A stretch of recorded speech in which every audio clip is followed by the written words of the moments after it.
Bonjour, bonjour. Shalom mes bien-aimés dans le Seigneur. Ezabongo, Pasteur Jerry. Toye les sous une fois de plus pour na couper sa biso maloba na nzambe. Tika nzambe alola apambola biso bisika nyonso toza ko se retrouver.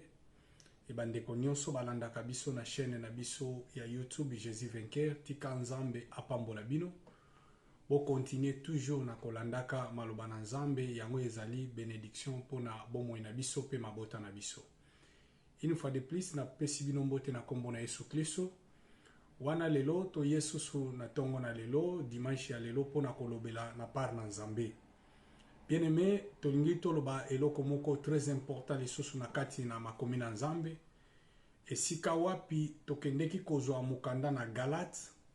Tozo banda na livre ya Galate, eza une exhortation toko la penza makasite. Toko zo livre ya Galate chapitre na yango 6 na verset na yango 7. Esika wapi tozo fongola makomi na nzambe tokende kotanga nini penza nzambe alingi kolobela biso. Yambo na nyonso to banda totangi na makomi na nzambe et puis tokende kolimbola yango malembe. Bible lobi boyena mukanda na Galate chapitre 6 verset na yango 7. Ne vous trompez pas, on ne manque pas de Dieu, ce qu'un homme aura semé, il le moissonnera aussi. Toleki totangi susu verset moko poto zala mukuse, totanga mbala moko après tokende kopesa ba explication na biso. Tozotanga susu deuxième verset na biso na livre ya 1 Samuel chapitre nango 2 verset nango 17. Na bande na lobi 1 Samuel chapitre 2 verset 17. Petoko kita malembe pona koyeba kolimbola libota na nzambe. Bible lobi boye. Ces jeunes gens se rendaient coupables devant l'Éternel d'une très grande péché parce qu'ils méprisant les offrandes de l'Éternel. Na verset nango 22 Bible lobi. Il était fort, Awa Bible Zakoloba Samuel faisait le service devant l'Éternel, Bible yangote tozotanga. Bible Zakoloke nabiso kolobete na verset nango Eli était fort âgé et il a appris comment ses fils agissaient à l'égard de tout Israël. Et il a appris aussi qu'il couchait avec les femmes qui assemblaient à l'entrée de la tente d'assignation. Et il leur dit, pourquoi faites-vous de telles choses? Car j'apprends de tous les peuples vos mauvaises actions. Non, mes enfants, c'est ce que j'attends de dire n'est pas bon. Vous faites pécher les peuples d'Israël.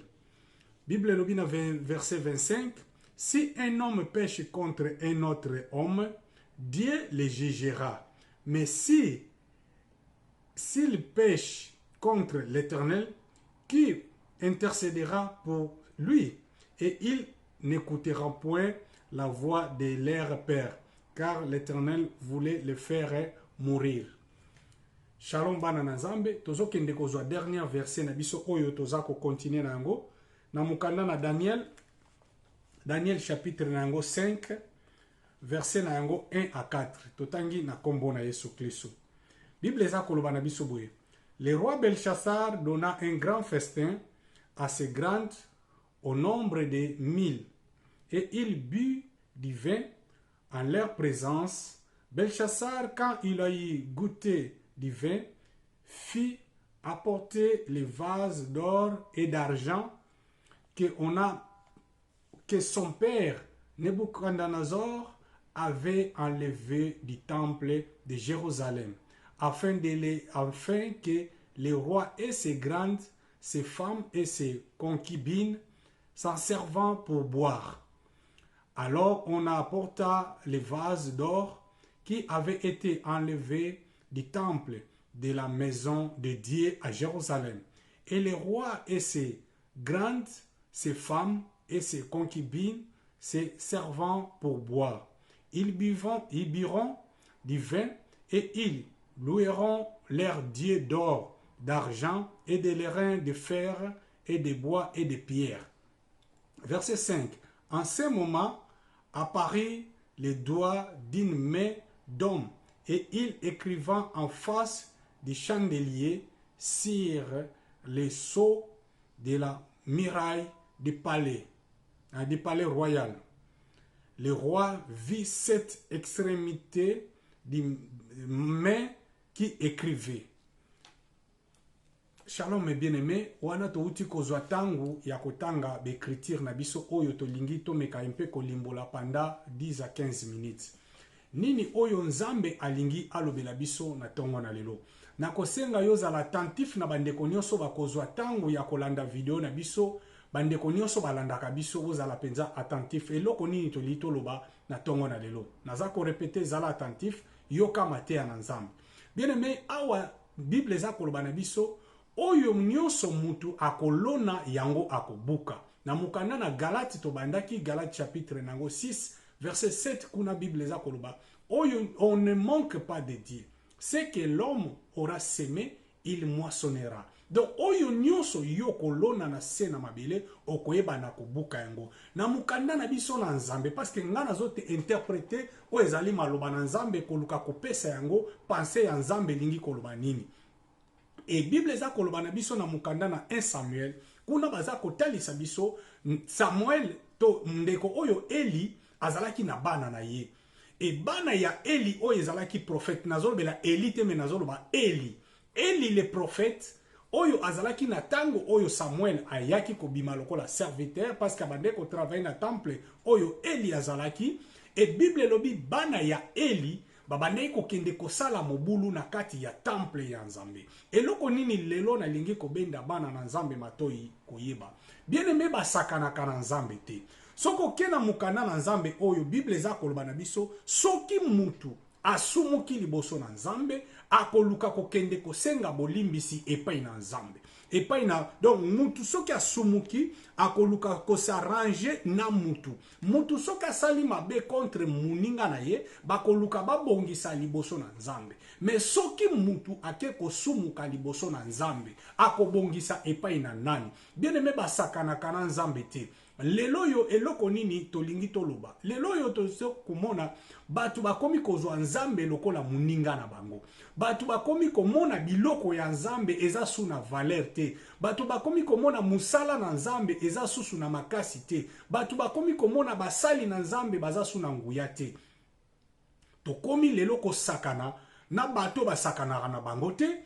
Tokomi lelo ko toucher na biloko yo eza intouchable mais biso tokomi ko toucher yango. C'est pour cela la malédiction eza ko landa biso du jour au lendemain na kati na ba vie na biso. Et puis toza ko comprendre te malheur wana ezo uta wapi. Malheur wana ba cause na yango eza biso moko ba toto cause yango. Bien aimé soki tozo kende nanu malembe pona za lambango te pour comprendre mala.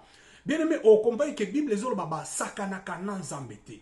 Oyo nyonso yoko seme okobuka yango na sena moi oyo. Tanke mukili ezako existe, malamu to mabe oyo loni. Soki oloni malamu, bien aimé okobuka ka malamu na bomo ina yo. Landanga malamu. Mais soki ozako lona mabe, okotikalaka kobuka malamu te. Malgré ozako mone te vino ezo avancé, malgré ozako mone ke makambo ezo avancé, bien aimé Nzambe aza mwana na moto te pona kokosa. To abosanaka likambo ya mutu te. Bien aimé Bible eza kotalisa biso ezalaki na famille ya Eli oyo. Nzamba pesi bango temple ya Nzambe po basalela Nzambe. Eza une descendante ya Levi oyo bango batikalaki na famille ya Levi pona koyeba na ko batela temple ya Nzambe. Et Bible eza kotalisa biso descendant oyo bango nde Nzamba ponaki pona ko batela temple na biloko na yango. Bien aimé lelo tokomi komona na kati na l'église na biso malédiction eza koya pona nini parce que toza su ko respecter musala na Nzambe te. Toza ko respecter biloko na Nzambe te. Nazo répéter bien biloko na Nzambe, mbongo na Nzambe bato baza ko respecter ngo suti. Même nous, les hommes de Dieu qui se disent pasteurs, évangélistes et docteurs, tout ça. Bien aimé, lelo tokomi lokoso ya kolia na oyo ya Nzambe. Bien aimé, nous avons notre part à manger na boite. que un serviteur de Dieu azas aussi na part na ye oya kolia. Mais il ne faut pas mélanger tout parce que par ya nzambe ezali. Et loko yo bandeko basalaki na mukanda na Samuel kende kotanga yango malamu parce que tozana temps ko expliquer un mot par un mot. Oya o comprendre que Samuel Eli oyo tangaza sacrificateur bazo ya kotika biloko na kati na ndako na Nzambe. Batu bazo ya kopesa ba offrande po ba offrir epai na Nzambe. Mais bana ya Eli bakomi kosakana na biloko na Nzambe. Et c'est pour cela, la Bible eza koloba na biso soko ke musika Nzamba zo détruire libota mobimba ya Eli à cause ya bana na ye. Donc Eli na bana na ye nyonso Nzamba détruire bango. Et puis aye kozwa sacerdoce apesi yango epai ya ndeko na biso oyo Samuel. Bien aimé, eloko nini nazo kende koyebisa yo basakanaka na Nzambe te. Lelo toza komona Bible eza koloba na biso batu oyo babande koya na kati na temple pona koya ko sacrifier biloko na bango epai na Nzambe, pona koya ko pesa nzoto na bango epai na Nzambe. Bana ya Eli bakomi kozwa biloko oyo ya Nzambe bakomi ko saboter yango. Et puis bakomi kozwa ba ser oyo babande koya na kati na église bakomi si bango basi na bango. Nini nazo kende ko benda attention na yo na tongo na lelo. Bien aimé yo mto kenda ke église, mwana ya mwasi to mwana ya mobali, frère nanga, sœur nanga, basakanaka na Nzambe te. Lelo ba temple na Nzambe eza su na nguya te parce que to kotisi buzoba na kati na temple ya Nzambe. To komi ndenge moko na bana ya Eli. Kende kotala suka ya bana ya Eli oyo ezalaki ndenge nini.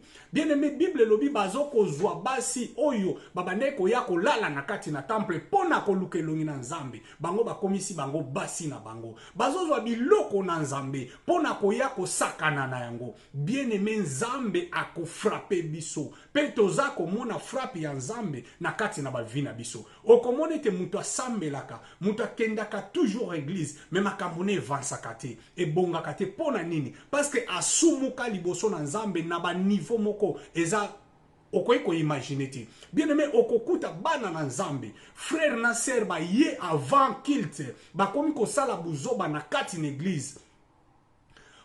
Abengisi frère aya na kati na église po baya ko sambela. Bakomi na kati na église buzoba na bango bakomi ko ya ko sala ngo liboso na église. Vous pensez que Nzambe azate, bien aimé Nzamba aza présent pe aza ko mona. Soki eza na makambo Nzamba lingaka ko sakana te. Eza na makambo Nzamba lingaka basimba te. Temple na Nzambe. Parce que temple na Nzambe eza mwasi na Nzambe. Et biloko na Nzambe eza ya ye proprement. Tangu Nzamba zo pesa Moïse ba directif na kati na Exode Bible eza koloba na biso azo ebisa Moïse oyo ya yo, oyo ya Aaron, oyo ya ngai. Bien aimé mutu na mutu azakana biloko ne. Même ici tant na zolobela makambo ya offrande parce que je mélange un peu tout.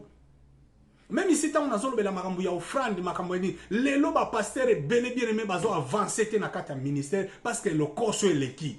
Ake kolia na mbongo ya yete. To yebi na kati na biso ke eza na mbongo oyo yo pasteur akoyi kolia na oyo akoyi kolia te. Bien aimé eza na mbongo mususu bapesi yango pona musala na Nzambe. Bapesi mbongo po somba bakiti ya Nzambe. Bapesi mbongo po somba instrument ya Nzambe. Ozwi mbongo wana oke kofutela ngo ndako. Ozwi mbongo wana oke kolia yango. Bien aimé ozo milukela malédiction na kati na vie na yo sans le savoir. Pe obendi malédiction moko oyo ekotikalaka libela na kati na bomoi na yo. Lobaki okende ko sengela ngo bolimbisi pe ozongisa mbongo wana parce que eza ya yote eza ya Nzambe. Mundimi wana sali effort alobi ke oyo mbongo oyo basengi yango poto somba lupango e basengi yango poto somba bakiti basengi mbongo oyo pona somba eloko boye poto tia na église na Nzambe. Yo ozwi mbongo wana lokola mokambi ozwi yango ole yango. Bien aimé eza ya yote eza ya Nzambe. Il faut to sala ka part des choses eza na biloko ya Nzambe na biloko ya biso etanke basali na Nzambe na boite toza na part na biso mais part ya Nzambe lelo yango malédiction ekoti na kati na basali na Nzambe bele aliaka nyonso bapesa boya le eyeba na kate mbongo ya offrande kendaka wapi ekoma combien ezalaka combien nyonso yo liaka. Bien aimé yeba ke biloko ozo lia wana ozo lesa mwasi na yo bana na yo ozo melisa bango ba poison oyo un jour eko éclater lokola famille oyo ya Eli et s'éclataki. Bien aimé bandeko oyo papa na bango akomi mukolo azo akoyebisa bango lobi makambo bozo saleza malamu te. Bien aimé, ezana ba intercesseur ebele, ezana ba serviteur de Dieu ebele, ba vie na bango ekendaka liboso te à cause ya makambo nazotanga. Bien aimé, bazwa bana ya basi ba ya na kati na église, ba koma ko coucher na bango na kati na église. Bien aimé, c'est la sorcellerie, l'abomination otozo kota na kati na église. C'est la malédiction oyo tozo tia na kati na ba vie na biso. Yo muto oyebi osala eloko na kati na église na Nzambe. Yo muto yako bebisa musala na Nzambe. Bien aimé, luka elongi na Nzambe. Ba sakana kana Nzambe te. Église na Nzambe eze sika ya kosakana te. Musala na Nzambe eze sika oyo biso tokoki koya koluka mbongo te. Bien aimé, soki tozwi mbongo totie na kati na musala na Nzambe, nde sika wapi vi na biso ezokende kobeba. Soki tozwi makambu na biso toye koluka po oluzwa mwasi na yo, po vanda na mwasi na yo olokende koluka hotel na yo, osala babuzoba na yo, yo moni ke no église loko leza polele, tikana kende kosenga pasteur fongola, pongana kende mutu a liboso, na benga ser wana tokuta na liboso, po to kende kosala buzoba na biso na kati na église na Nzambe. Yo za komi monango c'est bien, osepeli, osali buzoba na yo, me yeba ke oyo sali wana, bien aimé Nzambe na likolo basakana na Nzambe te. Musala na Nzambe basakana na ngote. Église na Nzambe bana oyo lokola batusha ki biloko na Nzambe. Lokola basimba ki Nzambe. Bien aimé, Nzambe akende ki ko frapper bango nyonso. Kende kotanga suka na yango parce que tozana bataya ya muke tokolimbola yango nyonso te tokoka kotanga yango nyonso te. Bien aimé, basakana kana Nzambe te. Lelo biso na kati na église na biso tozo permettre nyonso. Ok, kuta frère ona oyo bakoma ba makangu. Oyo kuna na okuna. Donc, racontre na bango nyonso ekoma na kati na église. L'église ezaka lié ya racontre ya buzoba te. L'église c'est une lié de racontre pour écouter la bonne nouvelle, la parole de Jésus-Christ. Lié na biso ya racontre ezali parce que to pesa esengo na Nzambe eko kisama na kati na ba vie na biso. Moko mone te mutu muswa ya ke église parce que ebika ke fiancé na nganda zala kuna. Donc ya yaka na yete po ayoka maloba na Nzambe, mais ya yaka po akutanaka na ba makangu na ye. Akomisa ba ser mibale misatu basi na ye na kati na église. Et puis asala ka buzoba na ye wapi na kati na église. Bien aimé basakana kana Nzambe te. Basakana kana Nzambe te. Un jour tozo kende ko defa biloko moko pona kosalela musala na Nzambe. To koma na église moko boye pasteur moko yebisi biso lobi na pesa ka biloko yo pona musala na Nzambe parce que za ya musala na Nzambe. Mais soki boza basala na Nzambe te na koyi ko pesa bino biloko ya Nzambe te. Bien aimé, même ba instrument oyo biso tozo salela Nzambe, ba instrument oyo to consacrer pona musala na Nzambe, to kokai ko pesa ngo ba pagano te bakende ko betela ngo musique. Le même instrument wana boke bo pesa yango batu ba beteli yango musique oyo ezokumisa ba Nzambe na bango, le même instrument wana boya ko kumisela ngo Nzambe. Non. Premièrement, biloko ya Nzambe, tango tozui yango, tango tozui bakiti ya Nzambe, il faut to consacrer yango liboso na Nzambe. Mwana na Nzambe, tango aye liboso na Nzambe, tango komi na kati na ndako na Nzambe, il faut comprendre que lié ya kilte eza une lié consacré pona éternel Dieu. Yango Nzambe azobisa Moïse alobi, tango zako ya liboso na ngai, longola mapapa na yo. Bien aimé, eza na signification belé. Donc faut ko longola bo tutu nyonso kotika yango libanda ko ya epai na Nzambe pepele. Parce que Nzambe azobenga Moïse na kati na esika ya bosantu. C'est ça le mot que je voulais dire. Na kati ya esika ya bosantu ke longola mapapa na yo po pusa na liboso na ngai okoma pembeni liboso na ngai. Bien aimé, mais biso lelo tango tozo ya liboso na église, oleke to longola mabe to tika libanda to kota na kati na église lokola basantu non. Biso nde tozo ya ko sala mabe na biso buzoba na biso. Tozo ya ko sala lango wapi na kati na église. Omoni esika wapi tozangisi nguya na Nzambe na kati na église na biso. Et l'église etikali lokola lié ya rencontre, place muziki. Muta yaka église parce que yebi ke kunande na oke ko defisa maputa na ngai. Kunande esika na defisa kabiloko na. Donc ye église na ye et comment lié oyo ya ko defisa biloko. Ata yo pasteur oteino lobino silisi mais yazo zelaka mama nani oyo mama igeti azana nyongo na ngai azela so kilte sili akopesa ngambongo lelo so apesi ngambongo na ngate tokobeba na porte église. Donc l'église est comme il y a racontre ya buzoba. Bien aimé basakana kana Nzambe te. Basakana kana musala Nzambe te. makambo eze belé na kolobela. Bien-aimé, on ne manque pas de Dieu. On ne manque pas de Dieu. Nzambe basakana kana yete. Lelo tokomi kozwa nzambe lokola muninga na biso. Ba muzike komi na kati na église. Dimanche balambi, dimanche kuna bakolamba nini, dimanche kuna bakosala nini, bazoluka ba fête ya ko fabriquer pona ko benga batu. Église eza lié ya rencontre te. Église eza lié ya préparation. Basakana kana nzambe te bien-aimé. Bana oyo ya Eli kende kotanga tozana tango ya kotanga te makomi na nzambe zali ao kende kotanga na livre 1 Samuel chapitre 2 banda na ngona verset 17 banda kata na verset 1 kita o comprendre que nzambe azo yebisa Eli atindi mutu yebisa Eli bana na yo bazo sala buzuba lelo yo nzambe atindi mosali na ena ko yebisa bino ke no bien aimé bato belé bana na nzambe tozo sala buzoba na kati na musala na nzambe ba malédiction mususu eza koya pona ko sala na kati na église bien aimé na yebisaka bana na ngai na église ke mbongo ya église ba defisaka ngote mbongo église ba sakana na ngote eza na batu musu ti lelo bakima na mbongo ya offrande eza na batu musu bazwa mbongo ya église ba kotsa ngona ba commerce na bango elukela bango ba malédiction mbongo ya église ba kotsa ngona commerce te offrande mbongo ya offrande église ba sangisa ngona mbongo noto sale lango commerce bien aimé mosali na nzambe yokanga bien aimé oyo ya nzambe eza ya nzambe oyo ya yo eza ya yo il faut faire des parts de choses ko mélanger nyonso te ko liaka nyonso te yozo kanso zo lia ozo sepela ozo tia ba poison na kati na ba vina yo e nzambe asunga biso na koya kolobela biloko na nzambe lisusu na mukanda na Daniel parce que tozana tante Bible za koloba na biso na mo livre ya Daniel kuna que roi oyo azaki roi lokola yo pe pasteur omimona koza pasteur oza roi na kati l'église bien aimé oleki nzambe te ya nzambe eza ya nzambe na ko expliquer yango malamu ya nzambe eza ya nzambe bana na nzambe totambola na kobanga nzambe elie ya kilte eza lie ya kosakana te eza esika ya kodefisa te na ya kosomba te eza esika ya kosalaka buzoba na biso te ya ba mariage oyo eza inutile. Bible lobi que le mariage soit honoré de tous. Tozela ti mukolo nzambe akopesa biso makoki ya biso koya na kati na liboso na église pona papa na biso to nzambe na biso aiba na kopambola biso. Mais eza raconte te ya koyaka kosalaka buzoba na kati na esika na nzambe. Oyo yo zolonaka na église. Yo ba problème no suki sela yango ka na kati na église.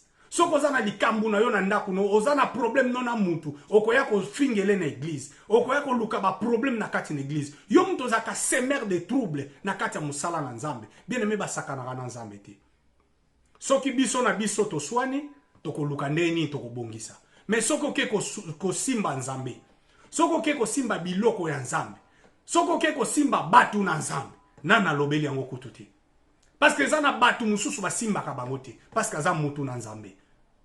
Bien aimé, basakanaka na nzambe te. Basakanaka na biloko na nzambe te, basakanaka na batu na nzambe te. Nzamba pambolo bien aimé, toko continuer yango mikolezo ya bandeko nyonso balandaka biso, bozala kaka na écoute na chaîne na biso ya Jésus Vainqueur TV, bayo pe nanu basabone te bo s'abonner na chaîne na biso ya Jésus Vainqueur TV, kuna nde tozo continuer susu thème na biso oyo ya ko basakanaka na nzambe te. On ne manque pas de Dieu. Oyo yo kolona yango kobuka menazo ebisa yo lona malamu nzambe ya koyeba na ako pambola yo tika nkolo apambola biso tokutani bongo na ba video na biso eza koya na mbala ya sima.